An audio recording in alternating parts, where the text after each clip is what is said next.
Hər birinizi salamlayırıq, hər birinizə ayrı-ayrı təşəkkür edirik iştirak etdiyinizə görə. Bugünkü tədbirimiz Azərbaycan Respublikasının qeyri-hökumət təşkilatlarına dövlət dəstəyi, agentliyinin maliyyə dəstəyi, Məlahətli Ana Uşaqlara Yardım İctimai Birliyi təşkilatçılığı ilə ərazi bütövlüyünün və suverenliyinin bərpası prosesinin təhlili alınır. İlk öncə vətən ərazisinin bütövlüyü olma canlı xəbərlə şəhidlərin ruhunu bir dəqiqə sükutla yad etməyə hepinizə xahiş edir.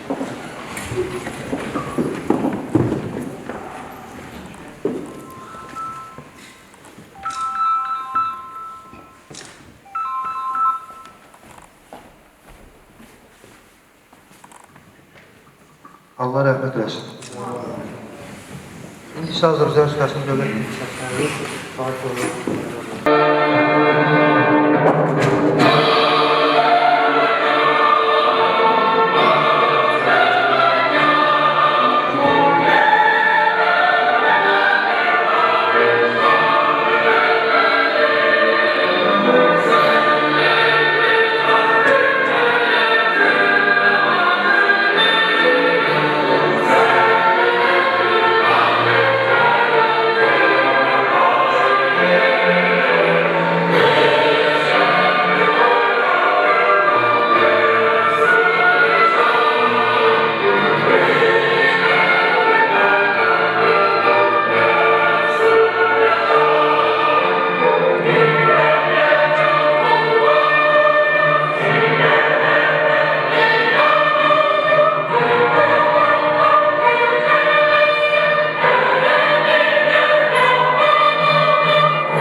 Əziz tədbir iştirakçıları, bildiyiniz kimi bu il Azərbaycanda suverenlik və konstitusiya ili qeyd olunur.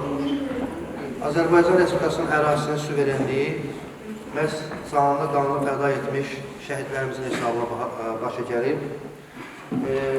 Bir daha şəhidlərimizin və onların burada iştirak edən valideynlərlə bərabər bütün şəhid analarının, ataların qarşısında baş əyirik.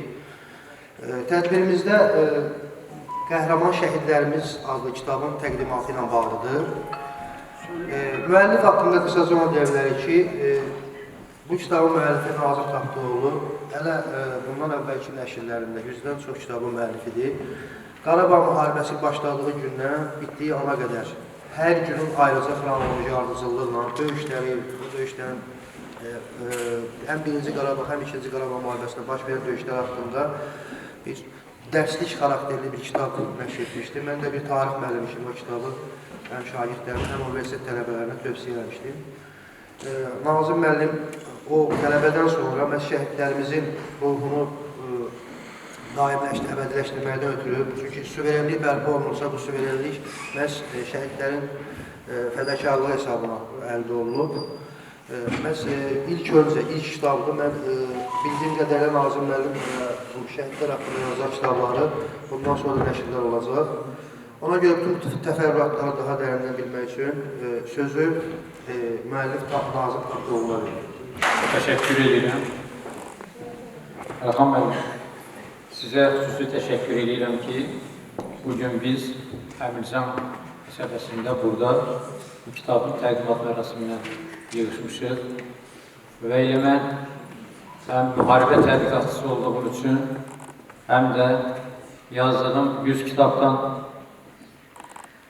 70'inin şəhidlər haqqında olduğunu qabartmaqla bərabər istərdim ki, həm də bizim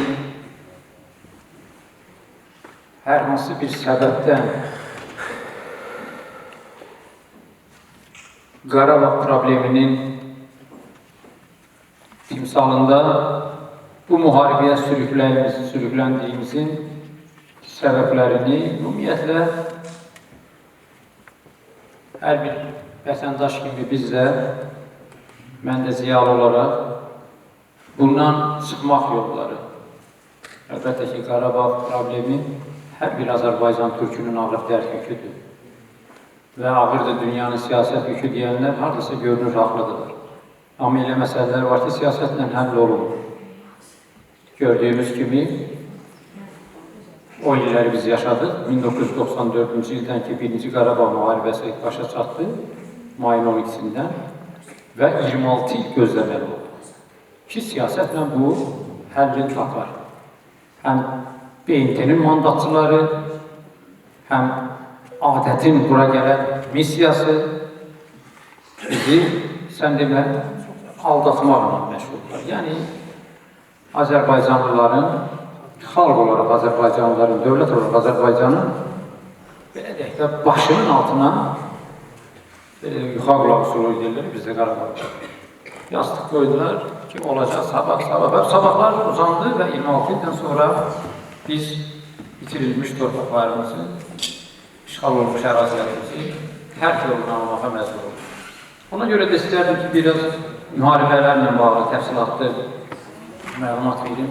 Çünki Suraxanı rayonunda həm 1-ci Qarabağ müharibəsində, həm 2-ci Qarabağ müharibəsində, vətən müharibələrinin ikisində də çox şəhidlər verirdi. Və o şəhidlərin hər birini mən arizə yazmışam, yəqin ki, sizə veriləcəkdir onlarda. Yəni, birinci kitablarda onlar verilir. Son 2000 bu tərəfdən, 2000 ildə o tərəfdən, yəni 4000-5000 il müddətində tarixçilərimiz hesablayıblar. İrili-xırdalı dünyada 14500-dən çox müharibə var. Və yenə deyirəm, Qarabağ probleminin fonunda bizi də sürükləyib salıblar bu məngəniyə. Yəni, Məlik Məhəmmədin quyusuna. Necə çıxacaq? Nə vaxt çıxacaq? Bir bəşər övladı bunu bilmir. İntihası bu məziyyətdən çıxmaq yolları var. Yaxşıdır ki, dünyada da yoxlanmalı bölgə var. Müharibələr sayı dünyada müharibə başarılı sayı 67-dir. Təəssüf ki, bizə bu 67-in içərisində zillət təkə-təkə yaşayırıq. Bəlkə də 3-cü Qarabağ müharibəsi qapımızı, pəncərəmizi ödür. Bəlkə də sabah olacaq. Kim bilir? Allah eləməsin. Müharibə ölümdür, qandır. Müharibədə uşaqlar atasız qalır. Bacılar qardaşsız qalır. Analar evladsız qalır. Arvadlar ərsiz qalır. Müharibəni istəməyən millət. Amma elə bir 100 il olmuyor ki, yəni İradan da Zübeyra xüsusilə, elə bir 100 il olmuyor ki, Azərbaycan ərazisində bu taylı. Bu məmləkət elə bir müharibə üçün yaranır. Nə qədər insan ölür, nə qədər Azərbaycanlılar bizim əcdadlarımız səbəbsiz müharibələrlə, nə bilim, ərazi iddiaları ilə, qadın uğrunda, qadın səbəbi ilə, yəni belə müharibələr var. Və bu müharibə, yəni bu Qarabağ müharibəsi sonuncu dəfə bilirsiniz ki, bu adətən ermənilərin o bədxah korpusunə günahın sabiq yollarla bu məkirli düşmənlə qonşur. Və əgər onlar qarışqa gücünə də malik olsalar, biz onu fil gücü hesab eləməliyik sonra. Çünki bunları biz gördük. İndi də bəzən toyxanalarda, çayxanalarda, əmrinəxanalarda ara-sıra eşidirik ki, şəxsən mənim qulaqlarımda eşidirik ki, erməni qələt eləyir, eşin eləyə bilməz. Əlbəttə, biz bunu düşünərik. Nədən bunu ağzımız? Zəifin zəifidir. Amma yenə də ona düşmənini güclü hesab eləməlisən ki, onun öhdəsindən layiqincə hərb meydanında gələ biləsən. Biz də bilirik ki, onlar silahlanır.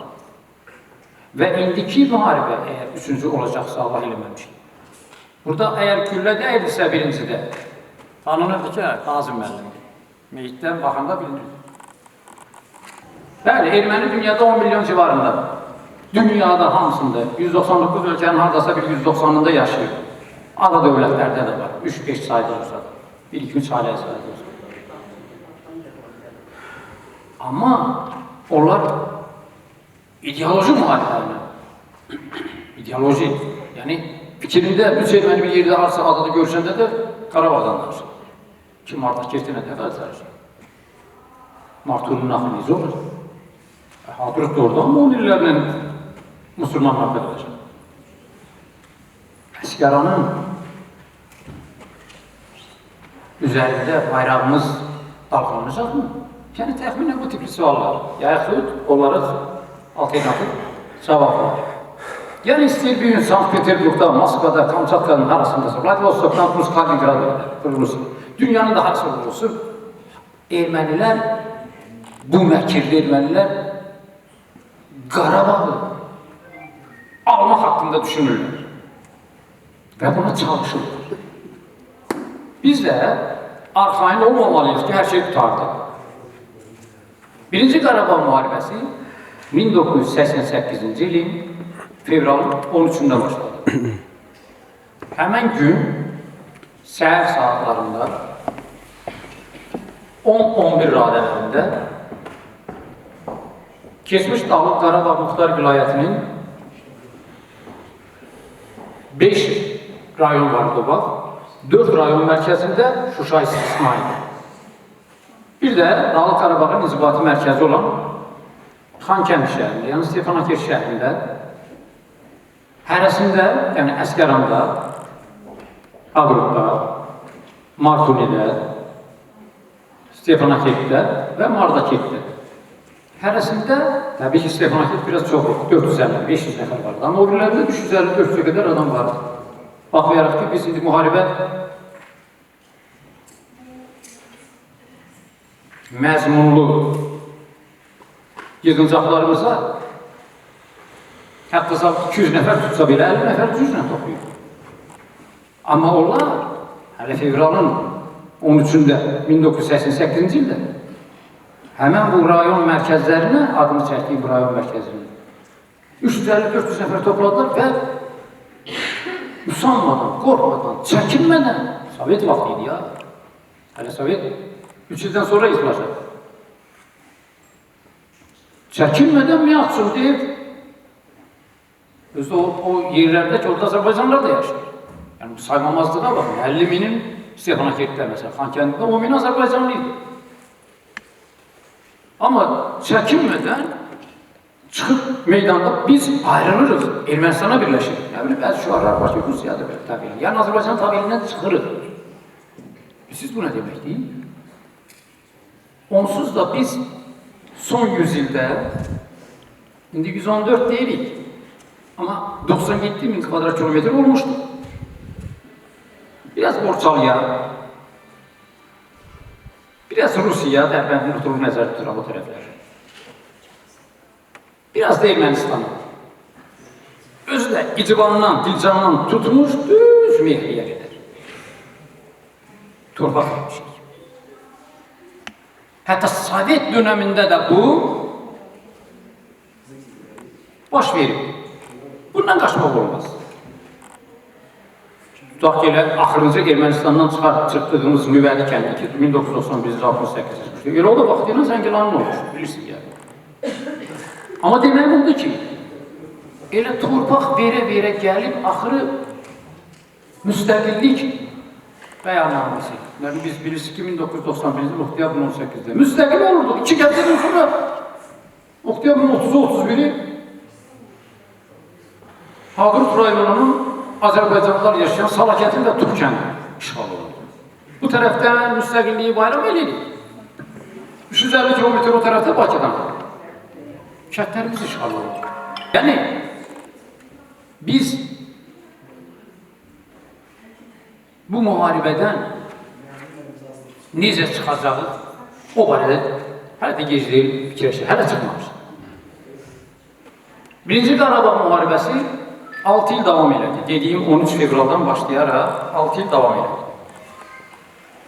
6 il 4 ay. Və biz bu 6 ildə 908 şəhid kənd itirdik. 908. İndi də 8-i hələ işğalda. 900-ünü qaytarmışıq. Yəni 8-i işğalda deyəndə bilirsiniz ki, 7-si Qazaxdakılar, hər halda söhbət gedib bəzilərinin ermənilər çıxırdı, partiyalar, kəmər.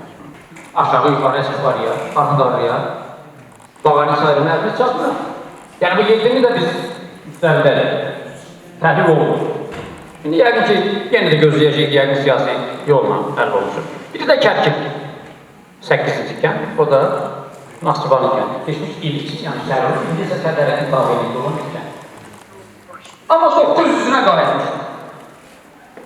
1994-cü ildə, mayın 12-sində Bişkek protokolu qüvvəyə minəndə, yəni atəşkəs rejimi qüvvəyə minəndə, biz həmin sayda, yəni 908 kəndimiz, yaşayış məntəqəmiz ermənidə və bu 86,6 min kvadrat kilometrlik Azərbaycan Respublikasının 12,4 min kvadrat kilometri deməkdir. Faiz etibarı ilə 86,6 min kvadrat kilometrlik ərazinin 14,5 faizi. Arxeoloji abidələrimiz idi. Bəlkə də bunların da qiyməti verilməyir. Məsələn, 2 paleolit düşərgəmiz nəyə məruz qalıbdır? Televizorlardan məndən yaxşı çox görürüz, bilirsiniz. Hətta mən 2 paleolit düşərgəsi dedim ki, yəni bu sənənin sahibi, Azxantrop deyildik də, bizə Antrop qazanıyor. Həmin sənənin sahibi 350 min bundan qabaq yaşamışdır. Görün bizim neft tarih memarı, abidələrimiz artırır, abidələrimiz artırır. Bunları qoyulan bir yana. Vətəndaş məcburi köçkün vəziyyətinə düşür. O zaman Dağlıq Qarabağ Muxtar Vilayətinin ərazisi 4388 kvadrat kilometr. Onlar Azərbaycanlısız Dağlıq Qarabağ Muxtar Vilayəti yaratmaq istəyirlər, yaratılar. Bütün Azərbaycanlılarımızı, öz Azərbaycanlılarımızı Çindən Azərbaycanlılarımızı qovurlar. Bax, görək ki, Muxtar qurulmuşsa, Muxtar Vilayət saçılar. Hələ mən təbii ki, Ermənistanda bir Azərbaycanlı qalıb, yəni 216 mində qovulmuşdur. İndi bunların ağzı o qədər, belə deyək də, şiiyyət çatdı ki, niyə deyək ki, Ermənistanda Azərbaycanlısız Ermənistan yaratdılar. Şuşanın işğalı ilə, yəni həmin ərəfədə az sonra, çox az aylar sonra Azərbaycansız Dağlıq Qarabağ Muxtar Vilayəti yaratdılar. İndi Dağlıq Qarabağ 4388 idi. Hesaplamaq üçün yuvarlaq gözələ 4,4 min kvadrat çox idi. Amma 2 dəfə artıq onun ətrafındakı Azərbaycanlıları da kürdülər qoldular. Yəni bizim 7 rayonun, Kəlbəcər, Laçın, Qubadlı, Zəngilan, Ağrı, Cəbrayıl. Bu, baxın, 4,3 özləri idi, 4,4 yuvarlaq gözələ. 2 dəfə ondan 8,5 bizi qoldular. Mən də Füzulidənəm, mən də daxil olmam. Və elə ən çox şəhid də bu müharibələrdə biz 18.500 şəhid vermişik. Ən çox şəhid də elə həm 1-ci Qarabağ müharibəsində, bunu bilirsiniz, həm də 2-ci Qarabağ müharibəsində Füzuli rayonu ərazisindən başlayır. 1-ci Qarabağ müharibəsində Füzuli rayonu ərazisindən 6,6800 adam, 2-ci Qarabağ müharibəsindəki 3 minlik, yəni 2914 nəfər şəhid vermişdik, onun da 1150, yəni 39%, yenə Füzuli şəhid. Sizinkilərdə, yəni ki, o cümlədən də Suraxanı birinci davada 290 nəfər şəhid vermişdik. Həmin gündə başa çatmışdı. Amma burada da şəhid verdik. O cümlədən də dediyim kimi Suraxanı rayonunda çox şəhid verən, Bakının ən çox şəhid verən rayonlarından biridir. Və onun da tərkibində Əmirzan qəsəbəsi çox şəhid verir. Və hətta Əmirzanın, bizim kənd soveti deyilik, yəni rayon icrazməti, Əmirzan sovetlərin nümayəndəsi, Əlxan mənim. Onun da evladı, Xəyyam Əliyev, kapitan, görün ondan nələr gözlüyürdük. Yəni Azərbaycan ondan nələr gözlüyürdük. Baxın da, gözümüzün qabağındadır. Mən elə hərdən Nadir müəllimə də deyirəm. Bilirsiniz niyə bunları mən bu cür ifadə edirəm? Bəzən biz görürük ki, 100 başa papaq olan kişilər gözümüzün qabağındadır. Amma xislətimizin əntiliyindən mi, ürəyimizin paxırlığından mı, beynimizin nə bir mağlamızın çürülüyündən mi, hansısa səbəbdən onu deməyə ya çəkinirik, ya ərinirik, ya da harasa istəmirik də gəlməz. Paxırlıq var axı. Bu görünən daha nə bələt? Mən də bilirəm, bura Əmirzan kimləri yetirir? Mən tarixçiyim. Biz tarixi 5 mənbədən oxumuşuq, 4 deyil mənim mənbədim. Azərbaycanda 190 min müəllim var, 10 mini tarixçi, sağlar deyil. 10 mininin 9999'da məndən savadlı, ziyalı, düşüncəli, təfəkkürlü bilir. Amma hamısı bilir ki, bu mənbələrdən oxumuşdur. Tavstov Buzanskyan, İstoriya Armeniyada, mən. Hasan Yesəl Camalyan, Hasan. Alban salnaməsində oxuyub, Albaniya tarixində Albaniya, yəni miqdar qoşuqda Musa qalın xatiqini. Başda mənbə yoxdur. Amma bir tarixçimiz Abbasqulu Ağa Bakıxanov Azərbaycanlıdır və o da Əmirzanlandır, sizin yeriniz. Sağ olsun o ki, qədim dövründən yaşadığı dövrə qədər tariximizi mükəmməl təhlil apararaq yazdı. Gülüstani İrəm. O bizim bəlkə də nömrəməsi bir nömrə mənbəmizdir. Mən çəkinmədən, usanmadan bunu deyirəm, bir tarixçi olum. Əlbəttə ki, mən bilirəm 1905-6-cı ilin mən müsəlman davasında da Əmirzan məsələsi şəhid. Bilirəm 1918-20-ci illərdə 2-ci il mən müsəlman davasında Əmirzan 70-dən 80-dan çox şəhid. Yəni onu da öldürürlər, yəni cəmaat evində öldürürlər, arvad uşağın yanında. Hətta arvad uşağın öldürür. Yəni ermənilər, drolar, müştilər, qaragenlər deyirlər, yəni divalayanlar, andraniklər. O zamancılar da şamyancılar. Amma bugün də o davran edirlər. Biz 4776 girov əsir itkin vermişdik. Bunun 90'ı sizdəndir, bunu gizlətmişik buraya. Mən bütün şəhidləri yazan adam kimi deyirəm, neçə Çeçen ölüb, neçə Əfqan ölüb, neçə Gürcistan ölüb, neçə Ermənistan ölüb, o cümlədən bütün Azərbaycan rayonları və kəndlərin 468 kəndin hamısı nə qədər şəhid, bir şəhid verəm də yazmışam, elə kənd var, 61 şəhid verəm kənddə. Bəyək mən dediyim 14.500'ə qədər, indiyə qədər dünyada müharibə olub, verim müharibə var 40 şəhid verir, verim müharibə var ki 71.800.000 şəhid olub. Yəni bu 2-ci dünya müharibəsində, 2-ci Cahan müharibəsində 1939 ildən 45'e qədər. Tokyo'da, parkda qədər 71 milyondan çox adam ölüb. Hər ilə 11,7 min tam. Yəni bu 11 milyon 700 mindən çox adam ölüb. Bu nə deməkdir? Bunu rəqəmlə demək olmaz. 11 milyonu hədir. Bakının Azərbaycanın hamısından çox. Ona görə də biz müharibədən sığortalanmırıq.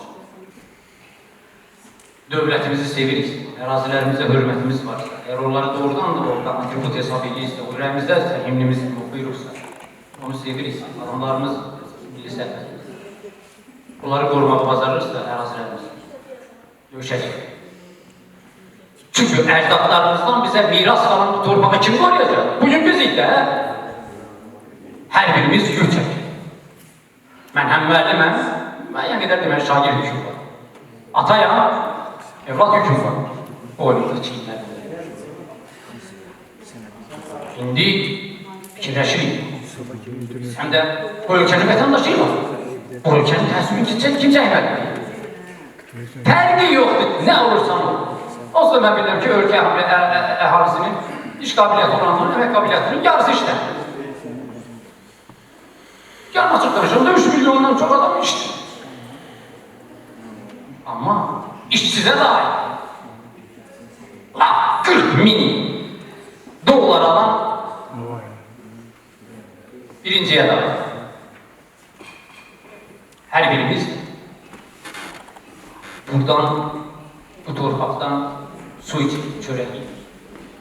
Biz de bize emanet olmuş o babalardan bize emanet kalmış bu torpağın təsirini çəkərik və bizden sonraki itlaf edə verir. Burada zaman uşaqlar var 15 yaşında. Biz onları ötürməliyik. ki siz qoruyacaqsınız. Balalar. İndikiler bizi görsə ki, bizim vaxtımızda torpaqlar işgal olunubdur, falan qədər, bizə necə söyləyəcəklər də? Haqları da var. Necə ki, biz bizdən qabaqları söylürük ki, niyə vermişsiniz? Təbii ki, mən o verimlərin səbəblərini də bilirəm. Tarixçi ama necə veriblər? Kağız üstündə Azərbaycan yaradı və Məhəmməd Əmin Rəsulzad etmişdir. Yəni o Milli Şura ki, qol çəki 26-da. Bunu qoruyaq da, bir aydan sonra gəlmişik Gənciyə, 16 və sonra da sentyabrın 15-də Bakıya girmişik, 18 il nəzərdə, burada hamımız onu bilirsiniz. Və bunları deməkdən məqsəm oldu ki, biz bu tarixləri, təqvim tarixlərini yaşaya gəlib orası. Və bu kitabdır. QHT xətli, yəni qeyri-hökumət təşkilatları xətli ilə başda Matik müəllifçiliyi çıxarma olmalı. Burada iştirak edir, mən onlara xüsusi təşəkkür edirəm. Bizim unudulmuş tarixlərimiz var burada. Yəni, tutaq ki, bu kitabı oxuyanda da görəcəksiniz. Orada elə məqamlar var ki, tariximizin ayrı-ayrı dönəmlərinə, qaranlıq sayfələrinə işıq gələn təqvim tarixləri var. Təbii ki, mübahisələr. Tutaq ki, Qarakənd səmasında vertolyot vurulması nə ilə bağlı idi? Çünki bir gün öncə Qocalar kəndi işğal olmuşdu. 28 yanvar tarixində 92-ci ildə dünyada indiyə qədər analogu olmayan yenə də vertolyot hadisəsi Kosalar kəndinin üzərində nəyin səbəbi idi ki, adamlar şüyə uçurdu və demişlər ki, nə daşıyır? Amma gördüyü də şəhid oldu. Axı, bir kitaba ən yaxşı halda 440 səhifədirsə 500 şəhidin haqqında veriyorlar da. Bəs qalan 4000 şəhidimiz olacaq. Ona görə də mənim həvəsim var, mənim özümə inanım var, qələmimə, ağlıma inanıram. Ona görə ki, bunun arxasında yazaram, oturup. Necə ki, 40 ilə yaxında yazıram, 40 ildən də ömrüm indi 40 gün olacaq, 40 dəqiq olacaq bilmirəm. Ömrüm nə qədər satarsa yazmağa hazıram. Allah'a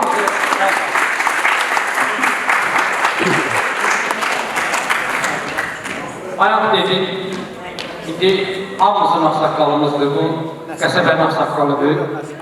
Mən deyirəm bəlkə Əlxan müəllim danışsın hə. O deyir sizə, siz deyirsiniz ona. Mən deyirəm verirəm ki, Əlxan müəllim, evin böyüyü, birinci danışsa yaxşı olar. Əlxan müəllim, sizin bəxtinizə gözəl bir adam belə düşür ki, mən Bakı rayonlarında və Bakı rayonlarının tabelində olan qəsəbələrin, kəndlərin də tarixini yazmışam. Və hər biri ilə də tanışım. Onların kənd sovet sədrlərindəyik də, ya bələdiyyə sədrlərindəyik, ya icra başçılarındayıq. Hamısını tanıyıram. Birbaşa mənim peşəmdir, əsasım, sənətimdir, yazıram, görürüm, tanıyıram, istərsəm. Amma Əlxan mənim bir şəxsiyyət kimi o zümriyyət daxil olan adamlar istərsiniz istisnadır. Belə adam yoxdur. Vallahi, usanmadan deyərəm, çəkinmədən deyərəm ki, əmircanlılar, xoşbəxtlər ki, sizin kimi kənd sovet sədri vəzifəsini daşıyırlar. Çiynində bütün qəsəbənin adamlarının yükünü daşıyır. Və mən dediyim, biri var evin, evladın 2-3 nəfərli daşıyır. Bir də var ki, çox milli, bax belə Əmircan qəsəbəsini yükür. Ona görə də Əlxan müəllim, siz həm birinci şəhid atasısınız. Onsuz da mən bilirəm ki, sizin desəniz də, deməsəniz də bir tərəfiniz qırıqdır. Qanatsız qalırsınız. Çünki elə bir oğludur ki, o xəyyam Azərbaycana mənim kimisinin 100 dənəsi 100 kitab yazsın, amma onun kimisi elə bir məsəl üçün də gələcəkdə nələr eləyərdi, Allah o şəhidlərə bir daha rəhmət eləsin.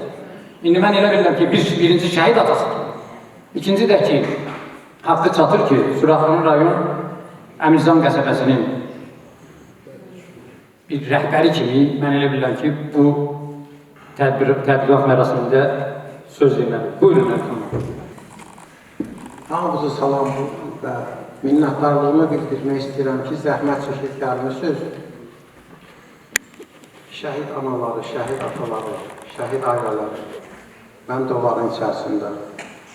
Və ən böyük minnətdarlığımı Natiq müəllimə, Nazım müəllimə bildirmək istəyirəm ki, siz bilirsiniz, özünüz də şəhid analara eləşib burada, mən də onların içərisində olmaq şərti ilə get-gedə hələ bir ki, bizə qayğı azalır.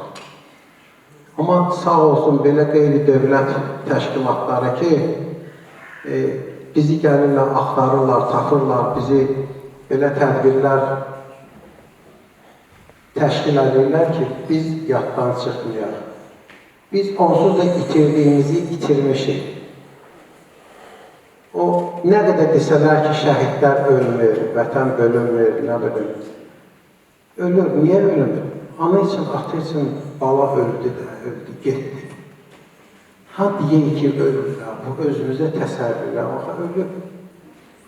Bu qıraq adam üçün, o siyasət üçün deyilir ki, ölür, amma ölür. Gen-gedə daha da dərinləşir, insan dağıtır, balası üçün, ailəsi üçün.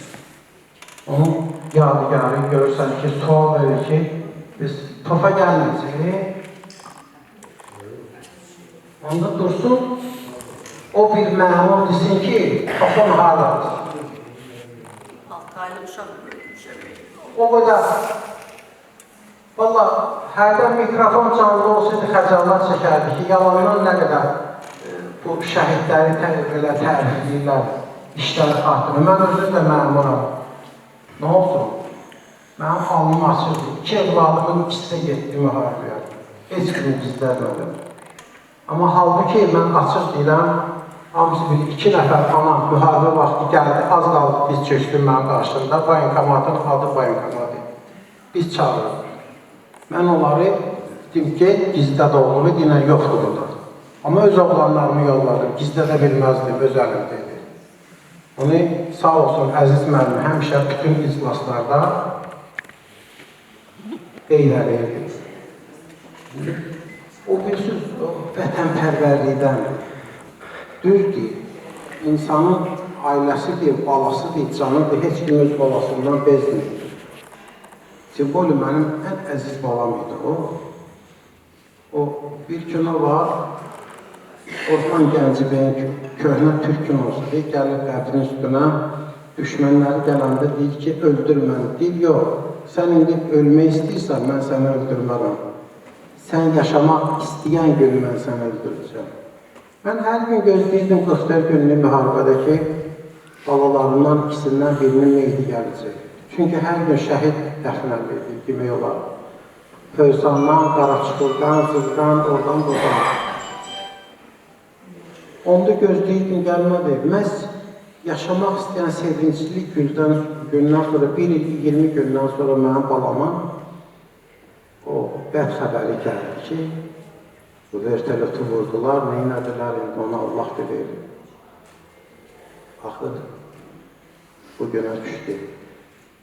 Mən bir misal çəkmək istəyirəm. Sarıvəli, Osman Sarıvəli şairimiz. Onun bir sözü var ki, deyir ki, şuarı, kim 100 yaşamırsa, taxsır onun özündədir. Amma mən ona əlavə istəyirəm edim ki, insan nə qədər yaşayır, yaşasın,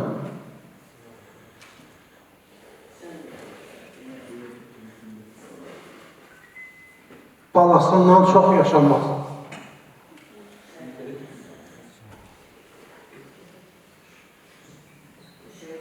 Mən bayramlarda da söndürürəm telefonunu,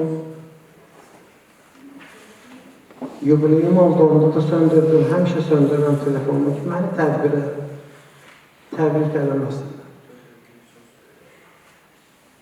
Balası ölənin bayramı olmaz. Mən bu yaxınlarda əməliyyat oldum, qoyum onu deyim sizə, çox ağır əməliyyat keçirdim. Həddindən artıq 4 saatdan yuxarı əməliyyat keçdi. Qobustanda yerləşir Qaradağ Tibb Mərkəzi.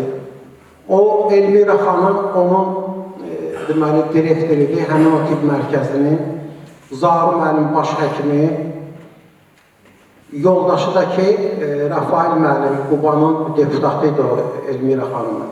Siz təsəvvür eləyin ki, mənim başıma elə fırlanırlar orada ki, elə yüksək dərəcədə məni orada əməliyyatdan sonra hörmət elədilər. Mən deyirdim ki, onlar olmasaydı, mən deyərdim ki,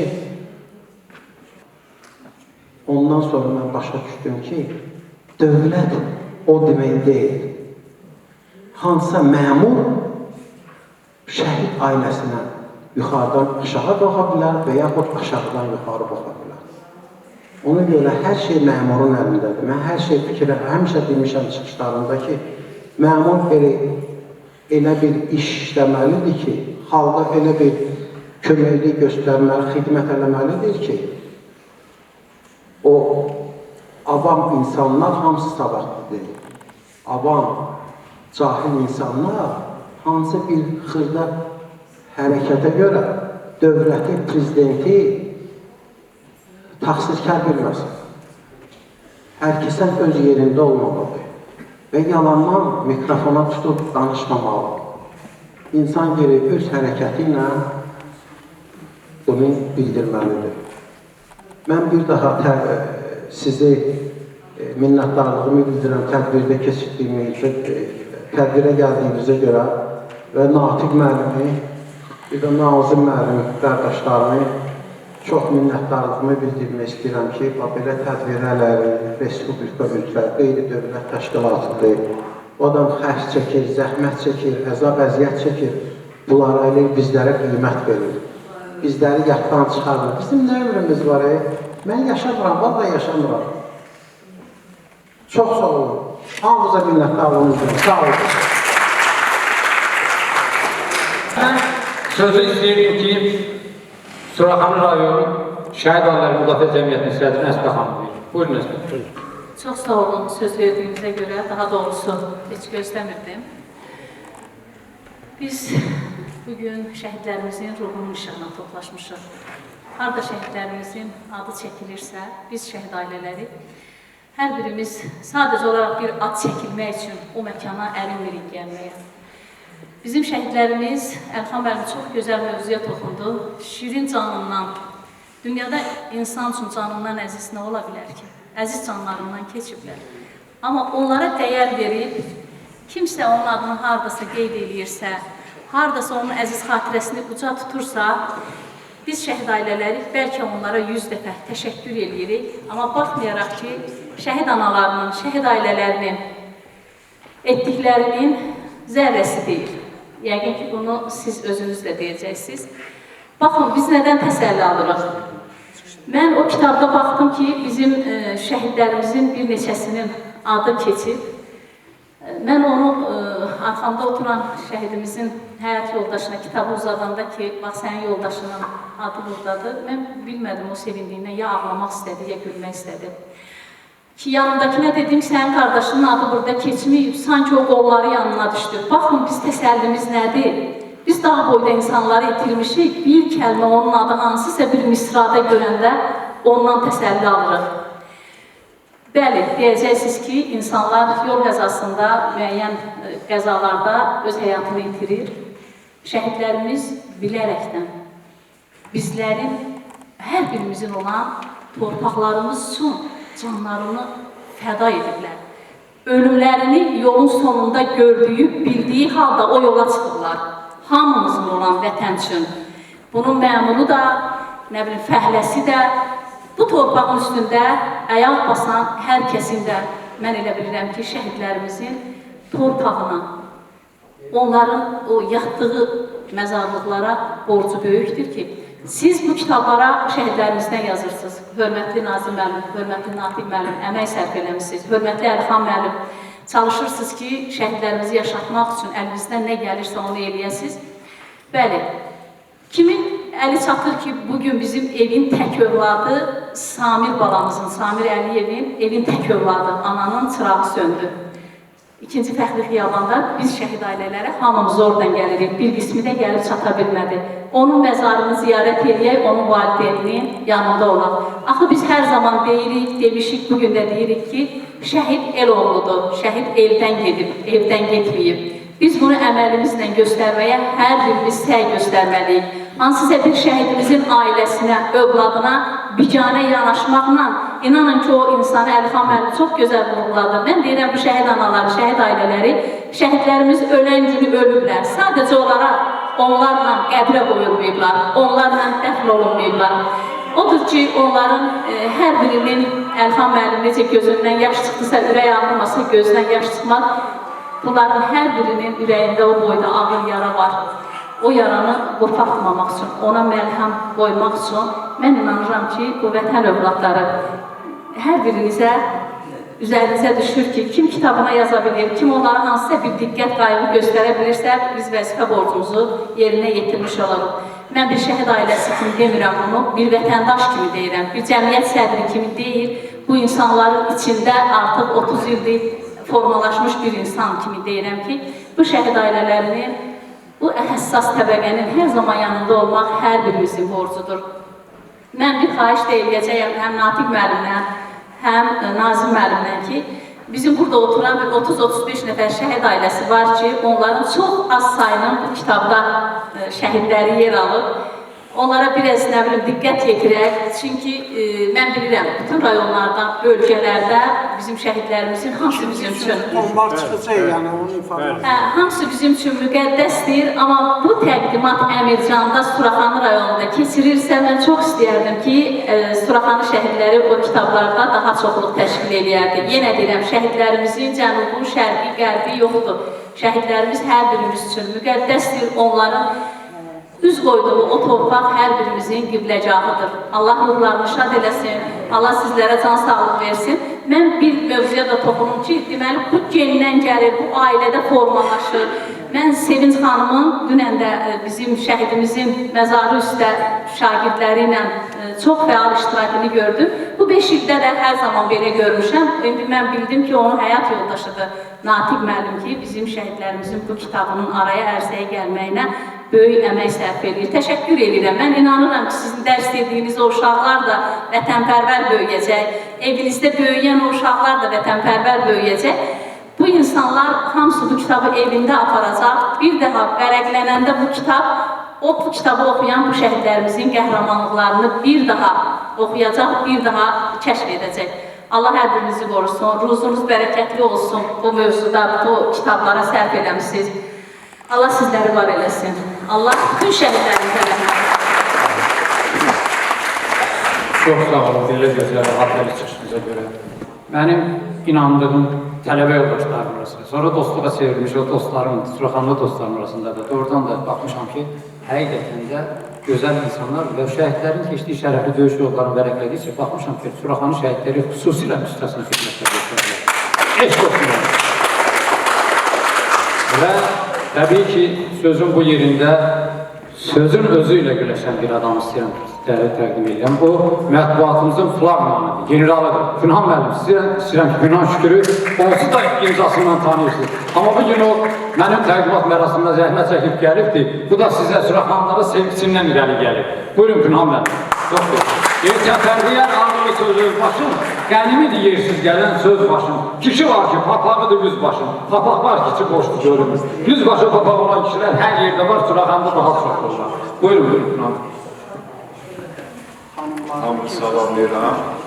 Məni biraz gürültülü təqdim edirəm.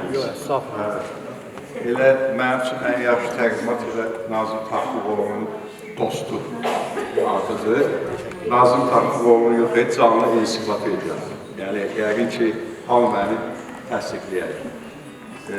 Nazım müəllim, ümumiyyətlə bir jurnalistlərə bir köynəyə yaxın adamdır. Çünki onun elə ərsəyə gətirdiyi kitabları da istifadə edirik. Və o, indiyəcən 100-ə yaxın kitab yazıb, onun qəlbində, beynində daha 100 kitabın ideyası, sözləri var. Allah ona ömür versin, can sağlığı versin və yaradıcılığını da körşaltmasın, yaşlarla gəlir, hamısını inşallah ərsəyə gətirər, yavaş-yavaş.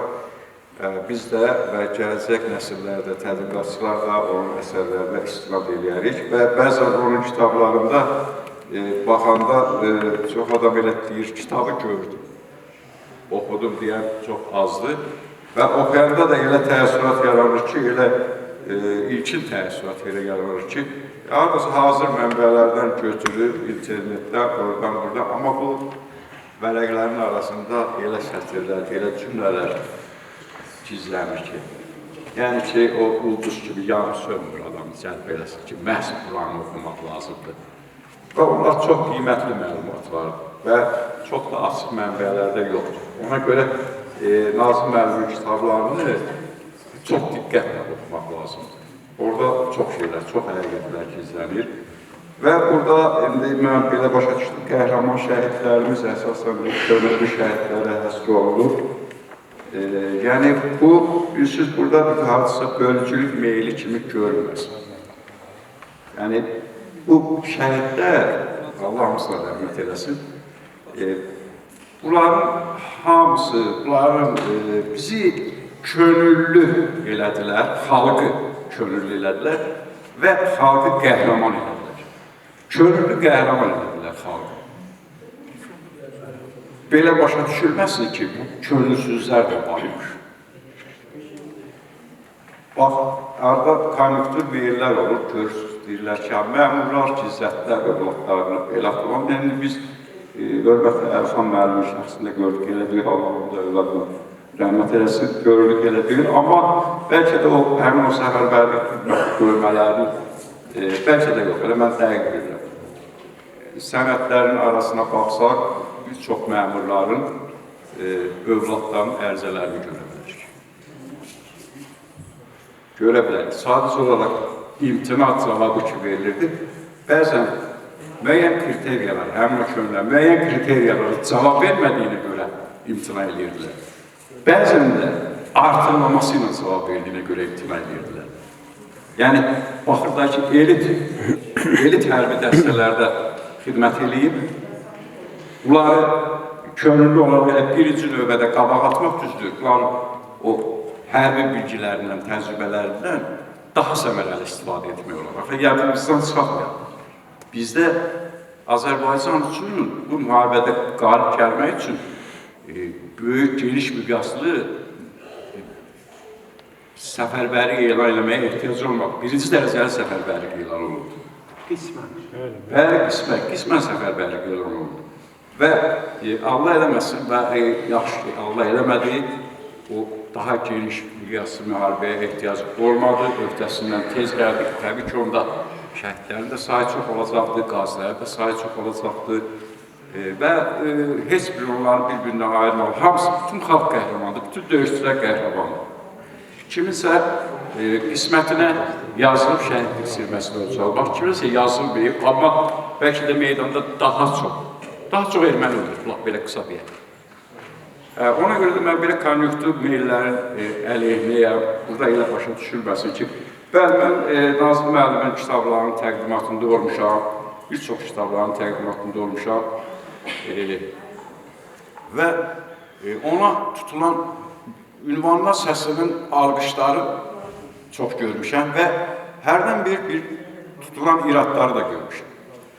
Amma axtaranda görürsən ki, əsassız iradlardır. Nə cür? Məsələn, filan şəxsiyyətləri, filan rayonun şəxsiyyəti, görkəmli şəxsiyyətləri yazanda nüfuz ardıcılığın gərək gözləyir. Özü də bunu yüksək tutduğun adam, yüksək statuslu alim deyir, ha. Bizim rayonda filan kəsin adını qabağa verməliydi. Hətta Nazım müəllimə hövsələsizlik edib imkan da vermiş ki, izah eləsin ki, bu nədir? Bu əlifba sırası var da. Hamınızın hörmətlə Bəlkə, kiminsə bəlkə adı I hərfi ilə başlayır. Bu necə I əməliyyatını, necə qabağa saxsın? Çox sağ olun. Hə, mən ona münasibətini bildirmişəm, sosial şəbəkədə də, saytlarda da, qəzetlərdə də bildirmişəm. Mənim özümün də ünvanıma belə biraz təzyiqlər gəldi ki, niyə bu belə edirsiniz? Yəni, burada sözün düzü, yəni, məndən əvvəl çıxışlarmış şəhid ailəsi üzvlərinin çıxışlarından sonra, diqqətli çıxışlarından sonra o mövzuda danışmaq biraz adama çətin gəlir. Yəni, yaxşı qeyd elədi Nazım müəllim ki, bu hər kitabın bir başlanğıcdır. O qədər istiqaməti var ki, bu Qarabağ müharibə mövzusunda, o qədər şaxələri var ki, və bu şaxələri yəni Nazım müəllim yaradıcılığında görülür. Bunun hər kitabı elə bir özünün o istiqamətində birinci tondur, birinci cildir. Nazım müəllimə Allahdan can sağlığı yenidən arzu edək ki, bu başladığı işləri davam etdirsin. Ona istinad mənbəyi kimi biz yararlanaq, onun əməyindən yararlanaq və təbii ki, bu kitabın ərsəyə gəlməsində, o maliyyə xərcləri üzərində götürək qeyri-hökumət təşkilat dövlət agentliyini alqışlayıraq. Bugünkü tədbirin tədbirində əsəbə işləmət nümayəndələrini alqışlayıraq. Hamınız sağ olun və mən çox istərdim deyəm ki, Allah şəhidlərimizə rəhmət eləsin. Onların düzdür, o valideynlər sadəcə gözləyirlər ki, nə vaxt biz də öləcəyik gedib onların ruhlarına qovuşacaq və yəqin ki, hamısı elə yaşamağa çalışırlar ki, o ruhlarla görüşəndə vaxtında uzaq görüşsünlər, xəcalət çəkməsinlər. Nə deyim? Çox sağ olun. Yazar. 16-cı əsrin 1-ci ilindən, 1501-ci ildən 13 yaşlı Şah İsmail Xətai ən böyük Səfəvi dövlətini qurmuşdur. Səfəvi dövləti Dərbətdən başlayaraq Əfqanistan, İraq, bütün Kərbəla şəhəri, İraqın bütün şəhərləri böyük bir Səfəvi dövləti yaratdı. 7 dəfə bu Azərbaycandan çox bizim. Bəli, səhv eləmirəmsə 224 milyon kvadrat metr olmuşdur. Səhv eləmirəmsə. Onun vaxtında 500 milyon. Sonra da Əfşarın Nadir Şahın vaxtında 2 milyon verik. Sonradan o vaxt böyük. O vaxtdan bu yana Çaldıran döyüşündən bu yana itirə gəldi. Və ilk dəfə olaraq sağ olsun İlham Əliyev cənab prezidentimiz ki, mən bütün çıxışlarında da demişəm ki, mən dünyanın yarısını gezmişəm, haran gedirdim, harada erməni gördüm, gizlənirdim, başıma aşağı əydim, dik tuturam. O bizim Benamiz Biqeriyyət adımızı getirdi üstümüzdən. O, müharibə eləmək asandır, amma müharibənin o siyasətini saxlamaq çox çətindir. Günün bugünkü gündə də siyasətdə cənab prezidentimiz müharibə aparır siyasətdə, başqa bir devlətlərlə. Şükür Allaha hələ ki qəlibə çalır. Və ilk dəfə olaraq Şah İsmail Xətaidən sonra Azərbaycanın torpaqları genişləndi, azlıq olsa belə. Və bilirsiniz ki, ilk qadın diplomatı Sara Xatun olub, o da Uzun Həsənin anası. Uzun Həsən də Şah İsmailin babası olub. Mən hesab edirəm ki, Sara Xatunun işini davam etdirən birinci vitse-prezidentimiz xanım Mehriban Əliyevadır. Mən bunlarla fəxr edirəm. İlham adı da mən ailəmin böyük qardaşımın adı olub, Mehribanla. Mən bu adlarla böyümüşəm, ona görə bu adlar da mənə doğma gəlir. Diqqətinizə görə çox sağ olun. Çox sağ olun. İndi bizim ən güclək saatlarımızın rəhbəri xanım burada. Xahiş edərdim ki, o da öz sözünü desin. Bünhan mənim, deyim gəlsin buradan bir sözünü. Hər vaxtınız xeyir olsun. Hər birinizə təşəkkür edirəm. Demək olar ki, Əmircana 1 saat öncə gəlmişdik. Yol uzaq idi deyə dedim, birdən tapa bilmərəm. İlk dəfə idi gəlirdim Əmircana. Və Əmircan qəsəbəsini gəzdim. Əmircan qəsəbəsinin sakinlərinə təşəkkür edirəm. Elə bir qonaqpərvər idilər ki, yəni sudan sarı su axtarırdıq məhəllə arası. Bir şəxs evində çaya dəvət etdi. Yəni ona görə təşəkkür edirəm, minnətdaram hər birinizə. Mən bu qədər tədbirlərdə olmuşdum. Yəni bugün burada belə deyim ki, müəllim elə bir çıxış etdi ki, yəni göz yaşlarını saxlaya bilmədim. Allah şəhidlərimizə rəhmət etsin. Təşəkkür edirəm ki, belə bir tədbiri, layihəni bizə gətirdiniz, çıxartmışsınız. Qeyri-hökumət təşkilatına da təşəkkürümü bildirirəm. Çox sağ olun, hər birinizin qarşısında baş əyirəm. Şəhid anası, şəhid atası, minnətdaram sizlərə. Çox sağ olun. Çox sağ olun. Və Bakıdan mən bilən 300-dən çox orta məktəb vardı. Və bunların demək olar ki, əgər zənnim məni anlatmışsa, ən azından yarısı o həmin məktəbin məzunu olmuş şəhidin arkadaşı. Və o cümlədən də sizin məktəbin, elə mi? Fazıl İsmail.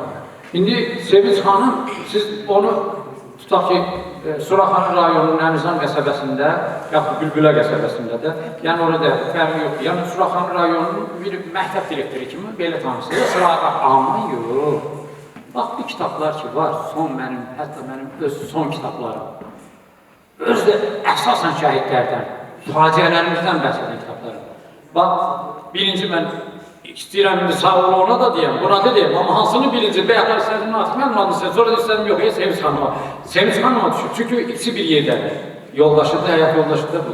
Bunlar, inandırım sizi ki, bəlkə də məndən çox əziyyət çəkirlər. Ona görə ki, bilirsiniz, indi mən açığı deyim ki, sağ olsun Əlxan müəllim, mən indi o problemin daşıcıları var. Əslində problem deyil, bura 50 nəfər yığmaq, elə mi? Amma bu gün də gəldilər, sağ olsun, hamınızdan təşəkkür edirəm. Amma bir də var ki, mən onu düşünürəm, heç düşünmürəm də, yazıram. Amma bunlar onu da fikirləşir. Düşünürlər ki, hansı mənim nə qədər təqdimatlarımın təşkilatçıları, Sevinç xanım, bütün hamısına görə, indiyə qədərkilərinə görə, sizə böyük hərfinin öz adından sağ ol deyirəm və mikrofonu da elə bu tədbirdə də danışmasını sizə verirəm. Buyurun. Mən səmimi çıxış eləyəcəm. Danışmaq istəmirdim əslində, çıxışda heç xoşlamıram. Əziz şəhid anaları, mən nə demək istəyirəm? 5 il öncədən danışmaq istəyirəm. 5 il öncə mən yenə də məktəb direktoruydım. Suraxanlı şəhid gəlirdi. Ayın elə 27-sindən sonra həmən şəhid gəlirdi.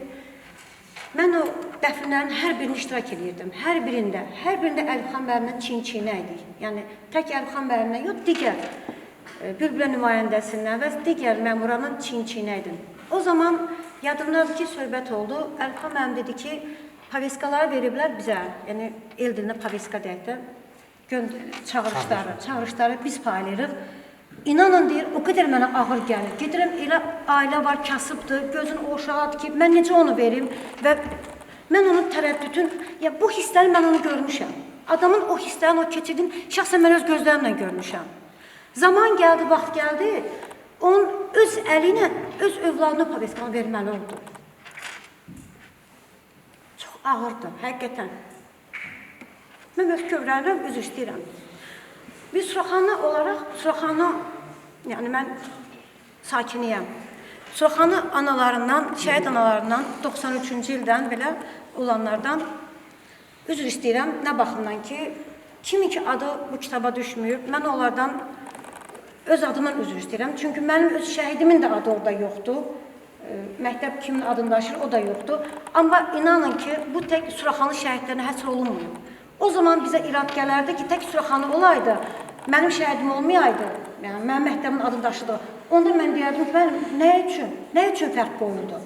Amma bu təqdimatın növbətisi Sabunçuda keçiriləcək, Nərimanovda keçiriləcək. Yəni, biz fərq qoymamalıyıq, tanımalıyıq. Amma mən iradları qəbul edirəm. Yəqin ki, gələn dəfəki tirajda, ikinci hissədə mütləq ki, mən xanımla əlaqə saxlayacağam. Heç kim yaddan çıxmır. Bir məktəb rəhbəri olaraq mən onları yaşatmaq borcumdur.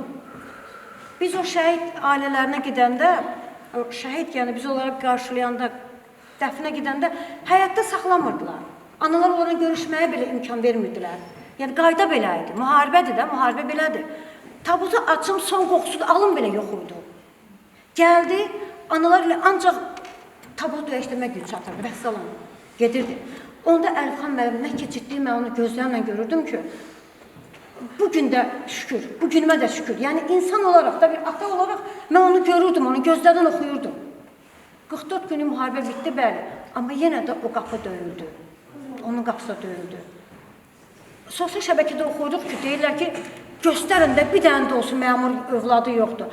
Həmən mən o müəllimin adını yazıram ki, necə ki yoxdur. Gedin axtarın arayın, necə ki yoxdur. Var.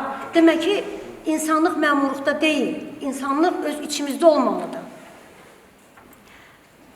Yenə deyirəm, mən çıxış eləməyə heç xoşlamıram. Danışanda da nə kitabdan, nə dəftərdən danışmıram. QHT-yə çox təşəkkürlü bildirirəm, agentliyə ki, bizə dəstək olurlar.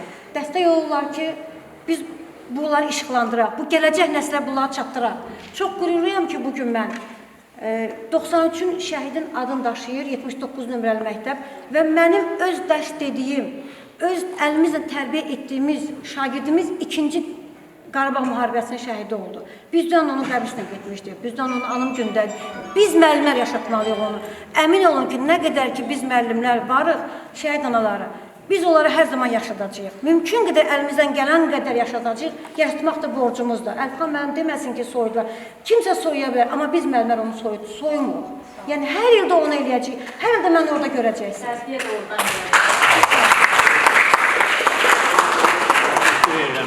Oradan da ürəkdən çıxışınızı görə Sevinç xanım və elə doğrudan da mən dediyim o böyük hərfli savala layiqsiniz. Əlhan müəllim də, xüsusilə də Əlhan müəllimin o kövrək notlarlarına qılınmışdır. Doğrudan da. İndi, bəli.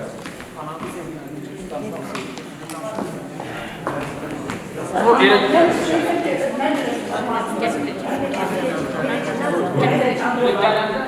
birinci səni başlayan mən oldum.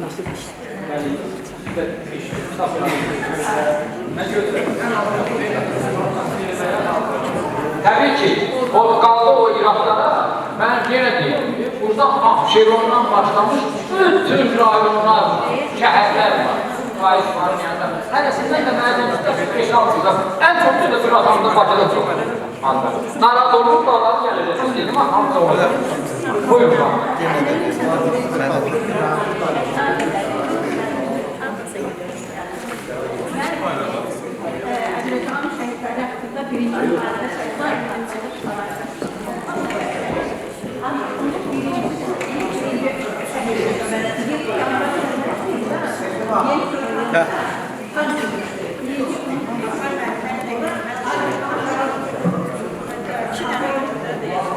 Elimizde kitaphaneye verirler. Biz Əmircan kitap bulasından alıp bize 2 tane.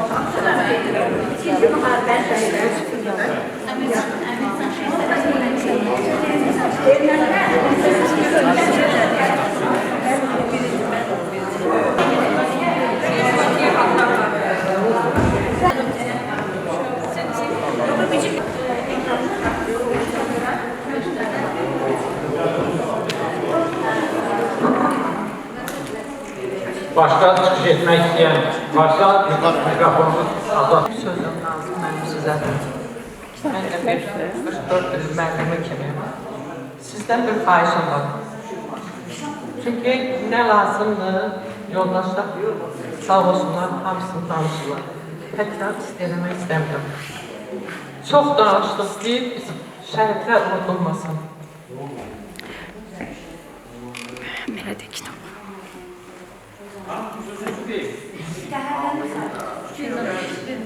Onları unutmamaq üçün dərsliklərdə çox yazmaq lazımdır. Biz ölənə qədər hatırlayacağız, amma biz hamımız qutarandan sonra yaddan çıxacaq.